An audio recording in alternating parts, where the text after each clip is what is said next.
한국은 이제 우리 한참 아래지. 최근 몇 년간 대만 방송을 틀면 지겹도록 나오던 레포토리입니다. IMF가 2022년 대만의 1인당 GDP가 한국을 넘었다고 발표했을 때 대만 전역은 광란의 축제 분위기였습니다. 드디어 한국을 밟았다. 이제 한국은 우리의 라이벌이 아니다.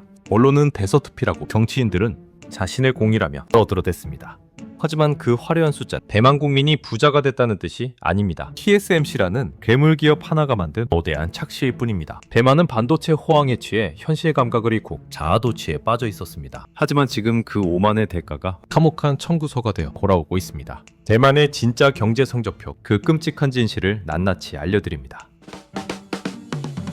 대만은 항상 미국과 일본을 혈맹이라 부르며 섬겨왔습니다. 특히 미국이 중국으로부터 자신들을 지켜줄 유일한 구원자이자 영원한 뒷배라고 믿었죠. 반도체 방패, 이 말 하나만 믿고 자신들의 운명을 미국의 통째로 맡겼습니다. 하지만 현실은 어떻습니까? 구원자가 아니라 빨대를 꽂고 피를 빨아먹는 냉혹한 포식자였습니다. 미국은 지금 동맹이라는 가면을 쓰고 대만의 멱살을 잡고 흔들고 있습니다. TSMC에게 미국에 공장을 지으라고 강요했을 때 대만 정부와 기업은 감히 거부할 수 없었습니다. 처음엔 400억 달러, 우리 돈 약 53조 원 수준인 줄 알았습니다. 그런데 뚜껑을 열어보니 상황은 훨씬 심각했습니다. 최근 밝혀진 계획에 따르면 총 투자액이 무려 650억 달러, 우리 돈으로 약 90조 원에 육박합니다. 심지어 일부 전문가들 향후 투자액이 220조 원까지 늘어날 것이라는 충격적인 전망까지 내놓습니다. 단순히 돈만 내라는 게 아닙니다. 이제부터가 진짜 무서운 점입니다. 핵심 연구 인력과 최첨단 패키징 기술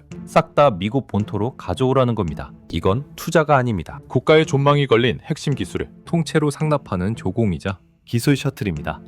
미국 현장은 더 가관입니다. TSMC가 자랑하던 24시간 3교대의 고효율 밤샘 문화. 미국 노동자들에게는 CR도 안 먹힙니다. 미국 건설 노조는 대만 애들이 우리 일자리 뺏는다며 연일 시위를 벌이고 현장에서는 흙더미 하나 옮기는 허가증이 15개가 필요하다는 규제지옥이 펼쳐졌습니다. 결국 2024년 가동 예정이던 공장은 2025년으로 밀렸고 비용은 눈덩이처럼 불어나고 있습니다. 대만 언론에서는 미국이 우리를 뜯어먹는다고 아우성이지만 정부는 미국 눈치 보느라 찍소리도 못합니다. 대만이 믿었던 또 다른 형님, 일본은 다를까요?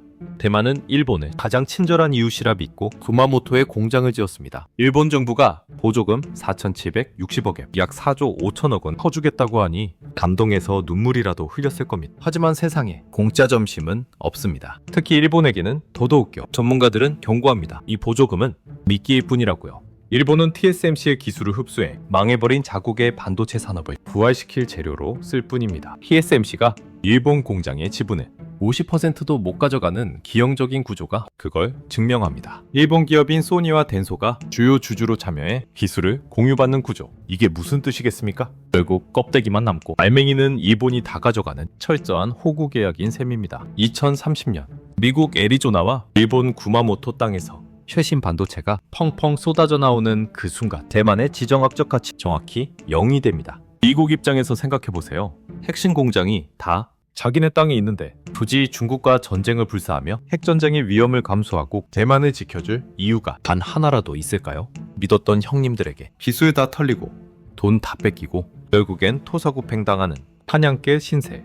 이것이 반도체 방패라 자부하던 대만이 마주할 예고된 미래입니다. 더 무서운 건 외부의 적이 아닙니다.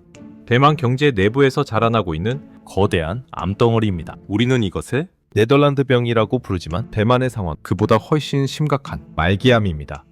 대만의 수출 데이터를 까보면 소름이 돋습니다. 국가 전체 수출의 57.5%가 반도체와 전자부품 딱 하나에 몰려 있습니다. 한 나라의 운명이 단 하나의 품목에 인질로 잡혀 있는 겁니다. 한국의 반도체 수출 비중이 약 20% 수준인 것과 비교하면 기형적이다 못해 괴이한 구조입니다. 한국을 한번 볼까요? 우리는 반도체만 있는 게 아닙니다. 전 세계 도로를 달리는 현대 기아차, 바다를 지배하는 조선업, 미래를 책임질 배터리, 그리고 방산과 K 콘텐츠까지 어느 하나가 무너져도 다른 하나가 버텨주는 단단한 육각형 경제입니다. 하지만 대만은 다릅니다. 이건 나라가 아닙니다. 그저 TSMC라는 거대한 공장 하나가 지배하는 기업 도시일 뿐입니다. TSMC의 시가총액 얼마인지 아십니까? 무려 1조 7천억 달러가 넘습니다. 이 한 회사의 덩치가 대만 전체 주식시장 시가총액의 60% 이상을 차지합니다. 이게 무슨 뜻이냐고요? TSMC가 기침 한번 하면 대만 경제는 독감에 걸려 중환자실에 실려간다는 뜻입니다. 더 치명적인 문제는 대만에는 브랜드가 없다는 사실입니다. 여러분이 아는 대만 기업 브랜드 TSMC 말고 뭐가 있습니까? 삼성, LG, 현대처럼 전 세계 소비자가 열광하고 직접 지갑을 여는 B2C 브랜드가 있습니까? 단언컨대 없습니다. 대부분 애플 아이폰을 조립해주는 톡스콘, 엔비디아 칩을 찍어내는 TSMC 같은 하청 업체들 뿐입니다. 하청 업체의 운명이 뭡니까? 철저한 을입니다. 슈퍼 을이라고 포장하지만 결국은 을입니다. 주인님인 애플이나 엔비디아가 단가 깎아하면 군말 없이 깎아야 합니다. 중국 공장 폐쇄 하면 수조 원 손해를 보더라도 문을 닫아야 합니다. 단가를 후려치고 이익을 남기려면 어떻게 해야 할까요? 기술 개발비는 줄일 수 없고 재료비도 정해져 있습니다. 가장 만만한 비용, 바로 직원들의 월급을 쥐어짜는 수밖에 없습니다. 브랜드 기업인 애플은 영업이익률이 40%에 육박하지만 하청 기업인 폭스콘은 고작 2%에서 3%를 오갑니다. 이 구조적인 차이가 국가의 부를 결정합니다. 한국이 독자 브랜드 세계 시장에서 제값을 받고 경쟁하며 부가가치를 높일 때 대만은 일본과 미국 주인님들의 하청을 받으며 막리담회로 연명하면서도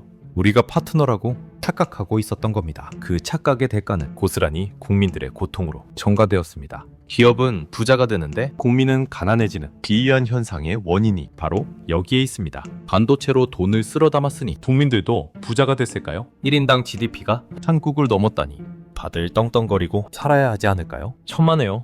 낙수 효과는 없었습니다. 아니 애초에 물이 아래로 흐를 수 없는 구조였습니다. 대만의 현실을 보여주는 가장 충격적인 영수증을 보여드리겠습니다. 2024년 대만 노동부가 발표한 대졸 신입사원의 평균 월급 얼마일 것 같습니까? 300만원, 250만원 아닙니다. 33,713 대만 달러, 우리 돈으로 약 149만원입니다. 믿겨지십니까? 세계 최고의 반도체 기술을 가진 나라의 대졸 초임이 한국의 편의점 아르바이트생 월급보다 적습니다. 한국 최저시급으로 주 40시간 일하면 206만원입니다. 대만 대졸자는 한국 알바생보다 50만원 넘게 덜 받고 일하는 겁니다. 더 충격적인 건 대졸자의 무려 18.7%가 최저임금인 월 122만원 수준을 받고 있다는 사실입니다. 대만 최고 명문대라는 국립 대만대를 졸업해도 초봉 2천만 원을 넘기기 힘든 게 현실입니다. 심지어 베이징이나 상하이보다도 낮아졌다는 통계가 나올 정도입니다. 중국 본토보다 임금이 낮아진 섬나라, 이게 선진국입니까? 그렇다면 반도체로 벌어들인 그 천문학적인 돈은 다 어디로 갔을까요? 전부 부동산 투기로 흘러들어갔습니다. 기업이 번 돈이 직원 월급으로 안 가고 부동산 시장으로 쏠렸습니다. 월급은 쥐꼬리인데 집값은 미친 듯이 폭등했습니다. 타이베이의 소득 대 주택가격 비율은 약 15.7배입니다. 숨만 쉬고 월급을 한 푼도 안 쓰고 16년을 꼬박 모아야 집 한 채를 살 수 있다는 뜻입니다. 이것도 평균일 뿐. 타이베이 시내 번화가 20년, 30년을 모아도 어림없습니다. 서울보다 집 사기가 더 어렵다는 말이 나오는 이유입니다. 집은커녕 주차장 하나 살 돈도 없습니다. 타이베이 시내에 고급 아파트 주차장 한 칸 가격이 얼마인지 아십니까? 평균적으로 300만에서 400만 대만 달러, 우리 돈으로 약 1억 3천만 원에서 1억 7천만 원에 달합니다. 비싼 곳은 3억 원이 넘는 곳도 있었습니다. 여러분이 한국에서 전세 구할 돈으로 대만에서는 차 세울 선 하나 겨우 사는 겁니다. 이러니 청년들이 무슨 희망을 가질 수 있겠습니까? 결혼 포기, 출산 포기는 기본이고 인간다운 삶 자체를 포기했습니다. 집 살 돈이 없어 창살 없는 감옥이라 불리는 2평짜리 쪽방에 살고 화장실도 없는 방에서 공용 화장실을 쓰며 비참하게 살아갑니다. 이게 바로 한국을 이겼다고 자화자찬하던 대만의 진짜 민낯입니다. 방송에서는 한국은 지옥이다,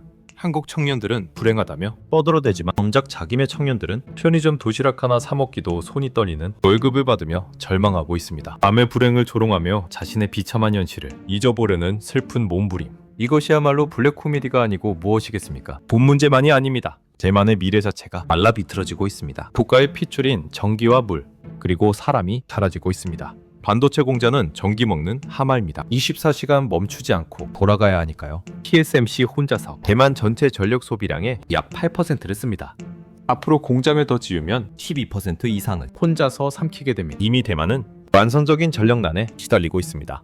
2022년 3월 대규모 정전 사태로 500만 가구가 암흑 속에 갇혔습니다. 신호등이 꺼지고 엘리베이터가 멈췄습니다. 반도체 공장 돌리느라 국민들은 툭하면 에어컨도 못 켜고 더위와 싸워야 합니다. 정부는 국민들에게 전기 아껴 쓰라고 닥달하지만 정작 전기를 다 빨아먹는 건 반도체 공장들입니다. 물은 또 어떻습니까? 반도체 세척에 필요한 초순수를 만들기 위해 엄청난 양의 물이 필요합니다. 가뭄이 들면 누구부터 끊을까요? 당연히 농민입니다. 정부는 농업용수를 차단하고 교육기를 반도체 공장으로 돌려버립니다.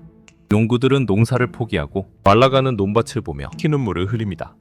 나라의 모든 자원이 오직 기업 하나를 희생되고 있는 겁니다. 이게 정상적인 국가입니까? 더 심각한 건 사람이 떠나고 있다는 겁니다. 두뇌 유출, 브레인 드레인이 가속화되고 있습니다. 대만의 엘리트 엔지니어들이 더 이상 대만에 나무리하지 않습니다. 월급은 쥐꼬리인데 집값은 미친 듯이 비싸고 미래는 암울하니까요. 미국이나 일본 공장으로 파견을 나가면 다시는 돌아오려 하지 않죠. 중국 기업들이 3배, 4배의 연봉을 부르며 인력을 빼가도 막을 방법이 없습니다. 대만의 젊은 인재들은 고임금을 찾아 해외로 탈출하고 그 빈자리는 동남아 노동자들로 채워지고 있습니다. 기술은 뺏기고 인재는 떠나고 자원은 고갈되는 나라. 껍데기만 나면 TSMC 공장 몇 개가 과연 대만의 미래를 지켜줄 수 있을까요? 경제만 문제일까요?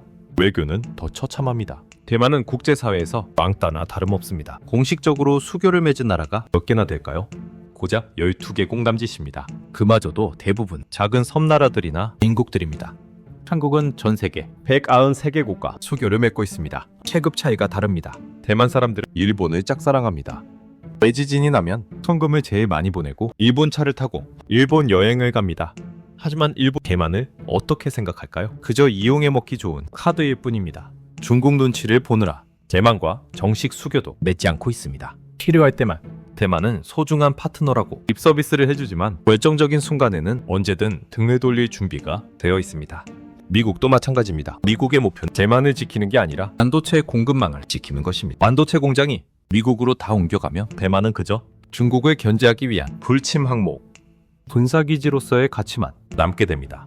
전쟁이 나면 가장 먼저 희생될 총알바지 신세입니다. 친구 하나 없이 강대국들의 이해관계에 따라 이리저리 휘둘리는 고립무원의 섬나라. 그것이 대만의 현주소입니다. 주인님 눈치만 보던 하청국가의 말로는 결국 소멸입니다. 청년들은 절망해서 해외로 탈출하고 나라는 늙어가고 성장 동력은 꺼져갑니다. 한국을 무시하며 우월감에 젖어있던 대만. 이제는 우리 전쟁 상대조차 되지 못할 날이 머지않았습니다. 반도체 하나 믿고 거만하게 굴더니 그 반도체 기술은 미국과 일본이 야금야금 뺏어가고 있습니다. 그거 뺏기고 나면 대만에 뭐가 남습니까? 다른 산업은 키워놓은 게 없어서 바닥을 끼고 내수 시장은 텅 비어버린 껍데기만 남을 겁니다. 우리는 이 대만의 몰락을 철저한 타산지석으로 삼아야 합니다. 반도체만 잘하면 된다는 식이 위험한 몰빵이 얼마나 끔찍한 결과를 토래하는지. 기술 주권 없이 남의 물건만 만들어주는 하청 경제가 얼마나 취약한지, 그리고 겉으로 보이는 GDP 숫자가 국민의 진짜 삶과 얼마나 동떨어질 수 있는지. 대만은 온몸으로 보여주고 있는 생생한 반면교사입니다. 우리는 육각형 경제를 더 단단하게 만들어야 합니다. 반도체뿐만 아니라 배터리 바이오, 방사논자 모든 분야에서 초격차 기술을 확보해야 합니다. 그것만이 강대국들의 틈바구니에서 휘둘리지 않고 우리의 운명을 우리 스스로 결정할 수 있는 유일한 길입니다.